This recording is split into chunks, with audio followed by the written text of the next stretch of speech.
ደስ የሚል ምሽት አልነበረም። እውነት ለመናገር ነው የተሰማኝን ስሜት ነው የምነግራቸው። በጣም ደባሪ ምሽት ነበረ። በግና ሲጀመር አገባቡ ራሱ ልክ አይደለም እኮ አባዬ፣ ወላሂ ነው ሲጀመር አገባቡ ራሱ ልክ አልነበረም እኮ። ሴዶና ጆኒ ይመጣሉ ተብሎ የተጠበቀው ሰዓት ግን ጋፑ በኢየሱስ ስም ወላሂ ላዚም እኔ ሃይማኖቴን እቀይራለሁ። አላህ አቅሙን ካላሳየኝ ወላሂ ላዚም ነው የምላቸው። ተጀምሮ ግን በጣም በሚገርም ሁኔታ ወዲያው ነው የተጠናቀቀው። ምናልባት በሰከንዶች ውስጥ ወር ምናልባት በሆነ ደቂቃ ውስጥ ልጆች አብዛኛው ጾም በደላላ ነው። እኔ ድብድብ ፈልጋለሁ ከኔ ጋር የሚደባደብ ይህ ደግሞ በጣም አስቀያሚ ነው። ከዛ በፊት ግን የነበረውን ድቤ አይታችሁታል አይደል? በከተማችን ለኢንቨስትመንትና ለመኖሪያ ተመራጭ በሆኑት ብስራተ ገብርኤል ላፍቶ ሞልና ካሳንቺስ ኢንተር ሌክዠሪ ሆቴል ፊት ለፊት ለ15 ቤቶች ብቻ የወጣ ታላቅ የበዓል 30% ቅናሽ ከ72 ካሬ ጀምሮ በካሳንቺስ ሳይታችን ባለ 1 መኝታ በ5.6 ሚሊዮን ብር፣ ባለ 2 መኝታ በ8.8 ሚሊዮን ብር፣ ባለ 3 መኝታ በ11.2 ሚሊዮን ብር ሙሉ ክፍያ። በተጨማሪም በብስራተ ገብርኤል ላፍቶ ሞል ግቢ ውስጥ በ25% ሁለተኛ ቅናሽ ከ89 ካሬ ጀምሮ ባለ 1 መኝታ በ8.3 ሚሊዮን ብር፣ ባለ 2 መኝታ በ9.8 ሚሊዮን ብር፣ ባለ 3 መኝታ በ16.2 ሚሊዮን ብር ሙሉ ክፍያ አለያም ደግሞ በ15% ቅድመ ክፍያ ብቻ ያለምንም የዋጋ ጭማሪ በ2 ዓመት ከ6 ወር በግንባታ ሂደት መክፈል እንዲችሉ ተመቻችቶሎታል። ታዲያ ምን ይጠብቃሉ? ፈጥነው ከታች ባለው ስልክ ይደውሉ። የትላንትናው ምሽት እንዴት ነበር? ብዙዎቻችሁ እርግጠኛ ነኝ የትላንትናው ምሽት በጉጉት ስጠብቁት እንደነበረ ተስፋ አድርጋለሁ። በጉጉት ይጠበቅ የነበረው ምሽት ግን በጉጉት እንደተጠበቀው ደስ የሚል ምሽት አልነበረም። እውነት ለመናገር ነው የተሰማኝን ስሜት ነው የምነግራቸው። በጣም ደባሪ ምሽት ነበረ። በተለይ ደግሞ እንግዲህ በጣም የሆነ አሰልቺ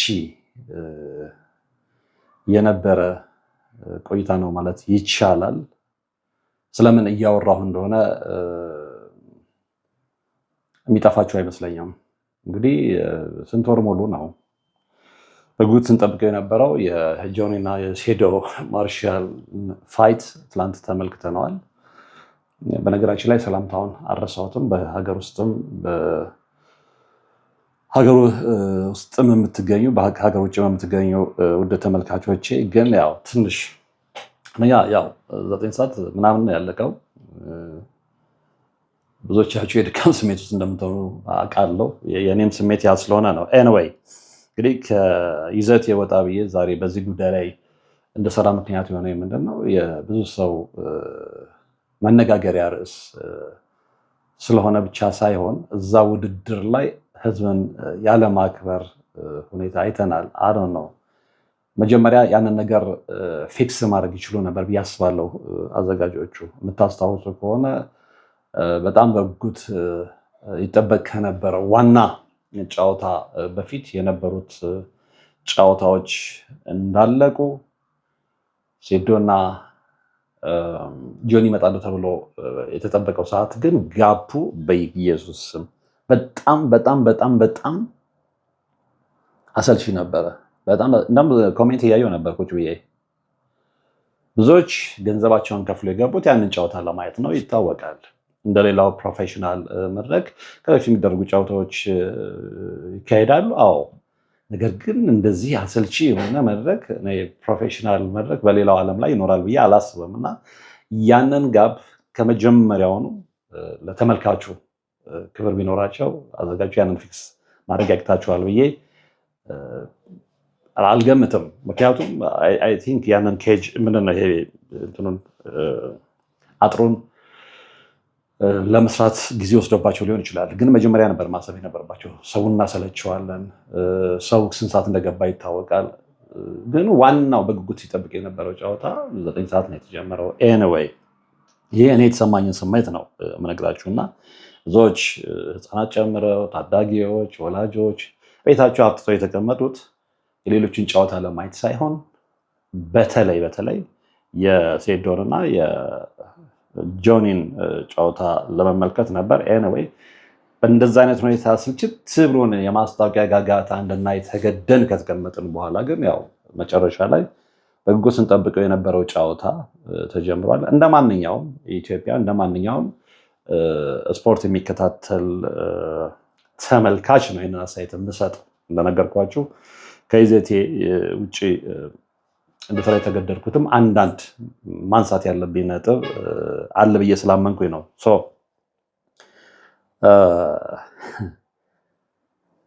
እንደዛ በጉጉት የጠበቅነው እንቅልፋችንን ያጣንበት በትዕግስት እንድንጠብቅ የተገደድነው ጨዋታ ተጀምሮ ግን በጣም በሚገርም ሁኔታ ወዲያው ነው የተጠናቀቀው። ምናልባት በሰከንዶች ውስጥ ምናልባት በሆነ ደቂቃ ውስጥ። ይህ ደግሞ በጣም አስቀያሚ ነው። ከዛ በፊት ግን የነበረውን ድቤ አይታችሁታል አይደለ? የነበረውን በየቦታው ሲነፋ የነበረውን ፊሽካ ተመልክታችሁታል። እና በዛ ደረጃ ተፎክሮ፣ በዛ ደረጃ ዘፈን አሰርቶ፣ በዛ ደረጃ ዘፈን ብዙ ነገር ከተባለ በኋላ የተመለከትነው ግን በጣም የሚያስጠላ አይነት ጨዋታ ነበር። ኤኒዌይ ከዚህ ጋር በተያያዘ ግን ሌላው የታዘብኩት ነገር እንደውም ይሄንን መርሃ ግብር እንድሰራ ዋነኛ ምክንያት የሆነኝ አንደኛ እንደ ማንኛውም ኢትዮጵያዊ ይህንን ፕሮግራም እንደተከታተለ ኢትዮጵያዊ የሰማኝን ስሜት ለመግለጽ ነው፣ በአጠቃላይ ዝግጅቱም ላይ በጨዋታውም ላይ። ሌላው ግን ይህንን ጨዋታ ፕሮግራሙ እየተካሄደ ከነበረበት ጊዜ ጀምሮ ብዙዎች ወደ ፖለቲካና ወደ ሃይማኖት ሲወስዱት ተመልክቻለሁ። ይሄ ትክክል አይደለም ነው። ይሄንን ለማለት ነው እንደውም ዋናው ይሄንን መድረክ ወይም ደግሞ ይሄንን ፕሮግራም እንድሰራ የተገደድኩትና እያንዳንዱን ነገር ወደ ሃይማኖትና ወደ ፖለቲካ መውሰዱ ለምን አስፈለገ? ያንን ማድረግ ይጠቅመናል ወይ? የበለጠ እሳት ማቀጣጠል ነው የሚሆነው። ይሄ ነገር ጀስት ፕሮፌሽናል አልሆነ ባለሙያዎች ትንተና ይስጡበት።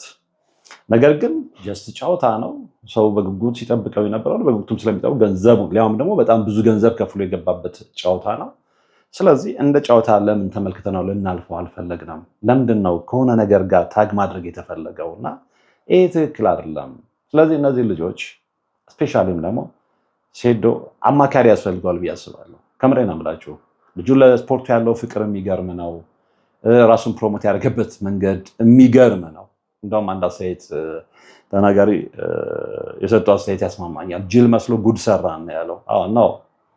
ሴዶ ጅል አይደለም፣ በቃ ተጠቅሞበታል። ጅል ሳይሆን የተጠቀመበት ግን ክብሩን በሚያስጠብቅ አይነት ሁኔታ ቢሆን ጥሩ ነበረ። ክብርን አድመጥምጠህ ጥለህ ገንዘብ ማግኘት እኮ ትችላለህ። ይሄ ዘመን እንደውም ለእሱ የተመቸ ነው። በቃ እኔ ክብሬ ምን ያደርግልኛል ዝናና ገንዘብ እስካገኘሁ ድረስ የምትል ከሆነ መንገዱ የተመቻቸ ነው። ግን በአንተ ትከሻ ላይ ሌሎች ናቸው የሚጠቀሙት፣ በአንተ ማንነት ላይ ሌሎች ናቸው የሚነግዱት። እና እንደዚህ አይነት መስመር ውስጥ የምትመጡ ልጆች ልትጠንቀቁ ይገባል። በጣም የበሰለ ትክክለኛ አድቫይዘር ያስፈልጋቸዋል። አለበለዚያ ዝም ብለህ በአየር ላይ ስለ ጮክ ምን ስላልክ ዝነኛ የሆንክ መስሎ ከሆነ ነው ይሄ መሸወድ ነው። አርቀህ የምታስብ ከሆነ ያንተ መንገድ ሩቅ ሊሆን ይገባል። ያንተ ጫፍ ሩቅ ሊሆን ይገባል። ባጭር ልትቀር አይገባም። ይህንን የተፋፋውበት ምክንያት ምንድን ነው? በጣም ሴዶን የወዱት የነበሩ ልጆች በጣም በስሜታዊነት ተነሳስተው የሰጡትን አስተያየት እንመለከታለን። እና ይሄ ልጅ አማካሪ ቢኖረው ኖሮ እያንዳንዱ መንገዱን ዋይዝሊ ይንቀሳቀስበት ነበረ። ግን ያንን አይደለም የተመለከትነው። ኦፍኮርስ ከዛ በፊት ጀምሮ ለምሳሌ ጀርሞጅብ እያለ ከዛ በኋላ ውጭ ሄዶ ዱባይ፣ ቱርክ ምናምን የሰራቸውን ምናምኖች ተመልክተናል። ጠቅመውታል፣ አልተጠቀሙትም አናለም። እነዛ ማስታወቂያ ምተውለታል። ከምግብ ቤት ማስታወቂያ ውጭ አሁን ብዙዎች በቃ እሱ ከምግብ ቤት ማስታወቂያ ውጭ ማስታወቂያ አይሰራም ሲሉ ነበር። ነው ሪል ስቴት ማስታወቂያ ሰርቷል። የሆነ የሳውና ቤት ነው ምናምን ማስታወቂያ ሲሰራም ተመልክቼ የተለያዩ ማስታወቂያ እንኳን አደረገለት። በልፋቱ ያመጣው ነው፣ ዝም ብሎ ያመጣው አይደለም። በቃ የመጣበት መንገድ ዋይዝሊ ቢሆን ጥሩ ነው ለማለት እንጂ ስለለፋ በቃ የልፋቱን። በነገራችን ላይ ይሄ ልጅ ስፖርት ውስጥ ገብቶ በዚህ አይነት በሚያስጠላ ሁኔታ ከመሸነፉ በፊት በደንብ ቢዝነሱን ሰርቶበታል። ያደርገለት ያልኳቸው ቢዝነሱ እሱ አሁን የቢዝነስ ችግር አይደለም።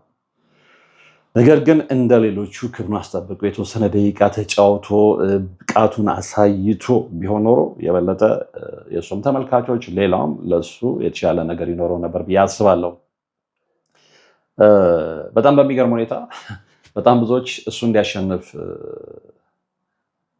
ፍላጎት ነበራቸው። ኦፍኮርስ ጆኒም ቀላል ተመልካች የለውም፣ ግን ሁለቱን ስታነጻጽሩ የተሻለ ሙያዊ ሁኔታዎችን ስትመልኩ የተሻለ ፕሮፌሽናሊዝም ጆኒ ላይ ይታያል።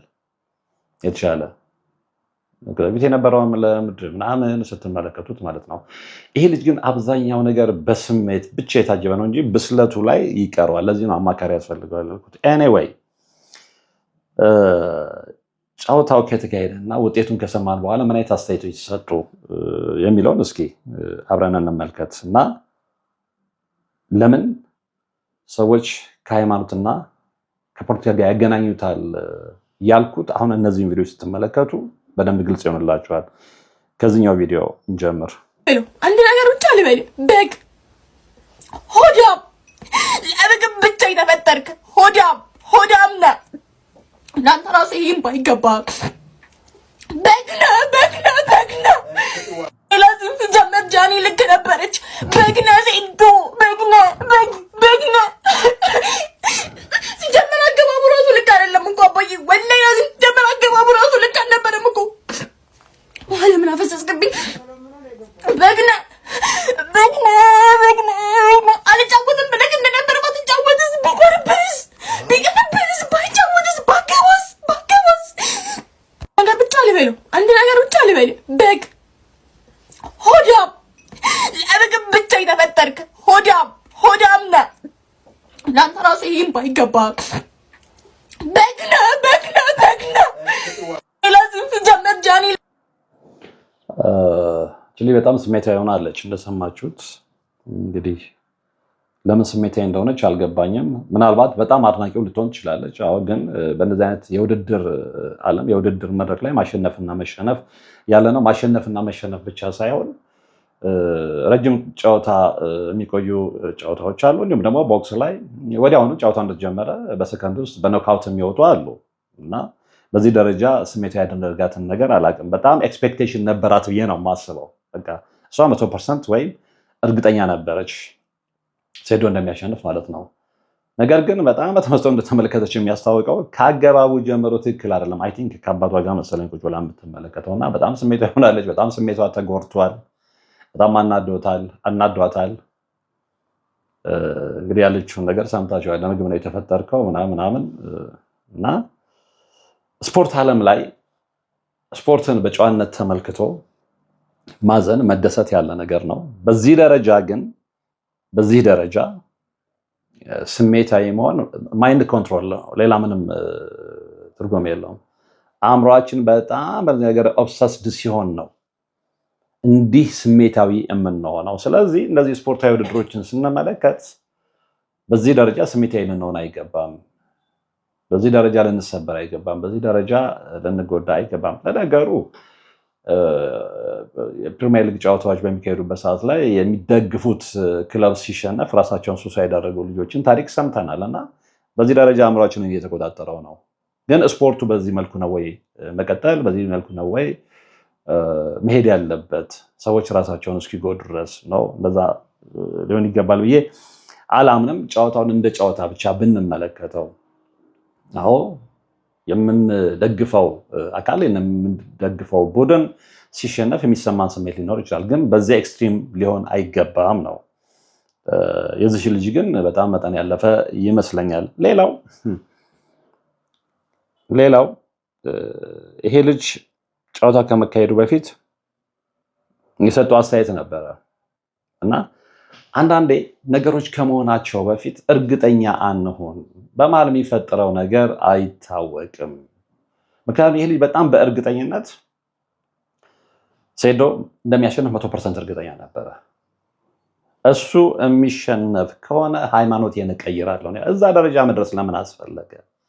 በቃ ዝም ብሎ ጨዋታውን ተመልክቶ የሚሰማውን ስሜት ማስተናገድ አይቻልም ወይ? ሃይማኖቴን እቀይራለሁ እስከ ማለት ድረስ እንዲህ ቱ ኤክስትሪም ለምንድን ነው የምንገባው? ነገሮችን ከሃይማኖት ጋር ለምን እናገናኛለን? በቃ ይሄ ጀስት ጨዋታ አይደለ? ቢዝነስ ሊሰራበት የታሰበ ጨዋታ ነው። እንደውም አንዳንዶች ሲናገሩት እንደሰማት ኢትስ ኖት ፕሮፌሽናል ሲሉ ሰምቻለሁ። ጀስት ገንዘብ ብቻ እንትን ለማለት። አሁን አንዳንዶቹ በሌላ ጎን ነው ምንድነው የፕሮፌሽናሊዝም እናሳድጋለን ምናምን፣ እሱ በጣም ብዙ ይቀራል። የውጭ ሀገር ተሞክሮን በደንብ ሊሄዱበት ይገባል ብዬ አምናለሁ። ኦፍኮርስ እኔ የስፖርት ባለሙያ አይደለሁም፣ ግን እንደማንኛውም ሰው የሚሰማኝ የሚታየኝ ነገር አለ ማንኛውም ሰው እንደሚሰጠው አይነት አስተያየትና እሱ ላይ በጣም ብዙ የሚቀረን ይመስለኛልና ተመልካቹን በተመለከተ ግን በዚህ ደረጃ ስሜታዊ የምንሆን ከሆነ በዚህ ደረጃ እገሌ ከተሸነፈ እምነቴን እቀይራለሁ የምንል ከሆነ በዚህ ደረጃ ተነስተን የምንሳደብ ከሆነ አብሳስ ይሆናል እሱ ደግሞ ትክክል አይደለም እሱ ደግሞ አእምሮን መታጠብ ነው ስፖርቱ ስለዚህ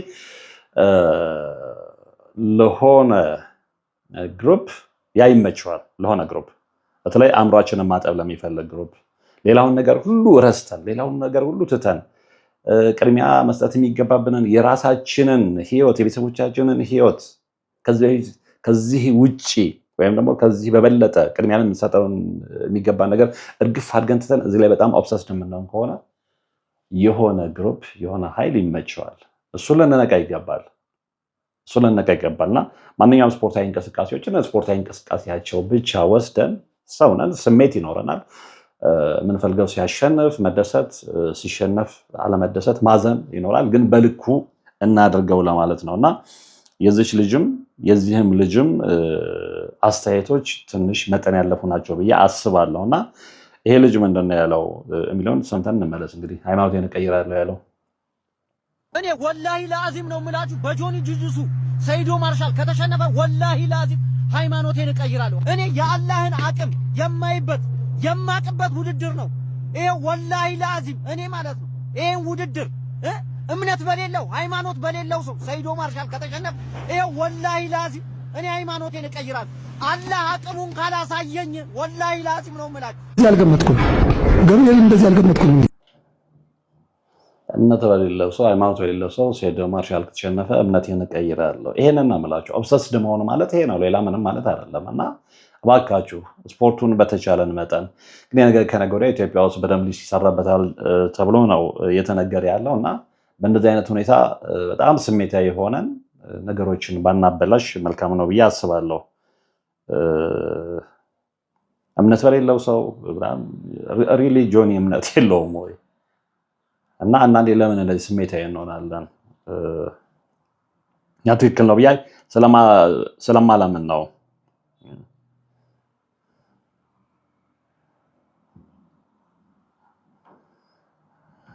ሌላው ምንድነው እንግዲህ ይሄንን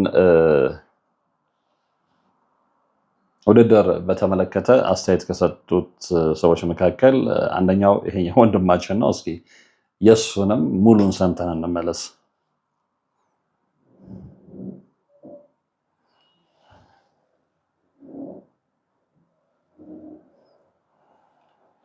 ይሄንን ጫውታ እንግዲህ ጸበደላላ ነው ያለው ይሄ ወንድማችን ለምንድነው ጸበደላላ ያለው የሚለውን ከንግግሩ እንረዳዋለን ብዬ አስባለሁና ሰምተን እንመለስ በሰይዶ ማርሻልና በጆኒ መካከል እንዲሁ በንቃተ ህሊናና ከሱ ጋር በሚጎጥሞ ሌሎች ጥጋበኞች መካከል የሚደረገው የመንደር ድብድብ አለ ይሄ ጉዳይ የመንደር ድብድብ ያልኩበት ምክንያት እነዚህ ተደባዳቢዎች ዝም ብለው ጻብ የፈለጉ ጥጋበኛ ግለሰቦች ናቸው ፕሮፌሽናሎች አይደሉም ኬንያ ሄደው ደቡብ ሱዳን ሄደው ለኢትዮጵያ ነሐስ ሜዳሊያ ማምጣት የማይችሉ ደቃቆች ናቸው ዝም ብለው ድብድብ ፈለጉ ከዛ ድብድብ ከኔጋ የሚደባደብ አለ ደላላ ጌቾ ተገኘ ያ በጾቦ ደላላ ተመቻቸላቸው ቦታ ተመረጡ አሁን እየተደባደቡላቸው እኔ የሚገርመኝ ነገር ለምንድነው የምናረገው ነገር በሙሉ ወደ ፕሮፌሽናል መድረክ ሲመጣ ዱቄት ምን ሆነን ነው አሁን ኢትዮጵያ ውስጥ ኳስና ከኳስ ጋር በተገናኘ ያለ ፍጥፍጥና ግድድል ጭፍጭፍ ታውቃላችሁ አዲስ አበባ ስቴዲየም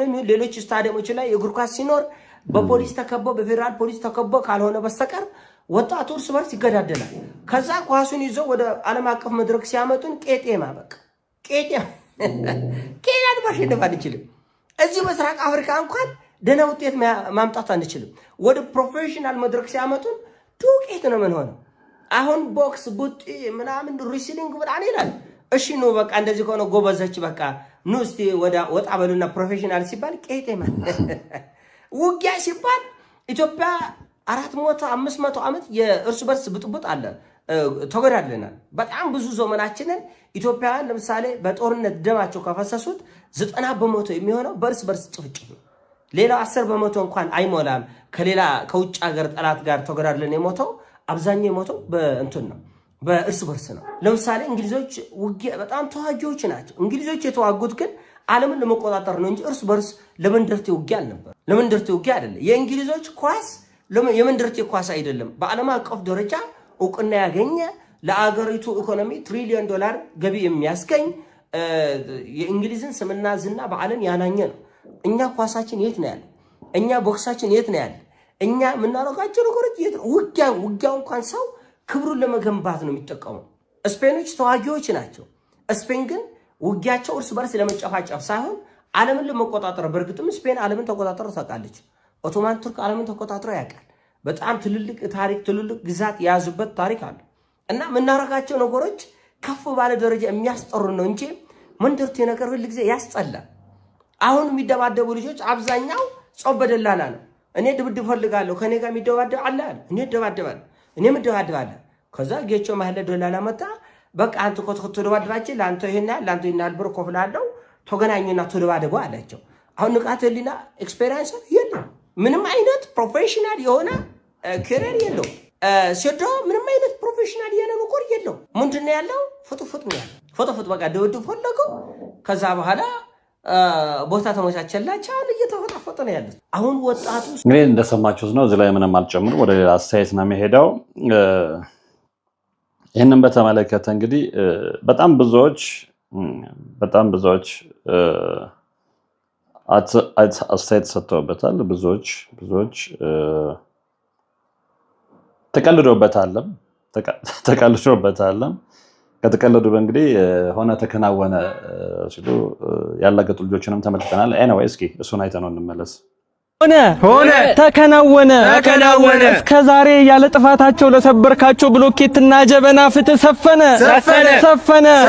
ፋይት እንደ ፕሮሞሽን ቀላል አይደለም። የእናትህን ቁጣ ብትሰማ ይሻል ነበረ። የትም ተወለድ አትደብደብ።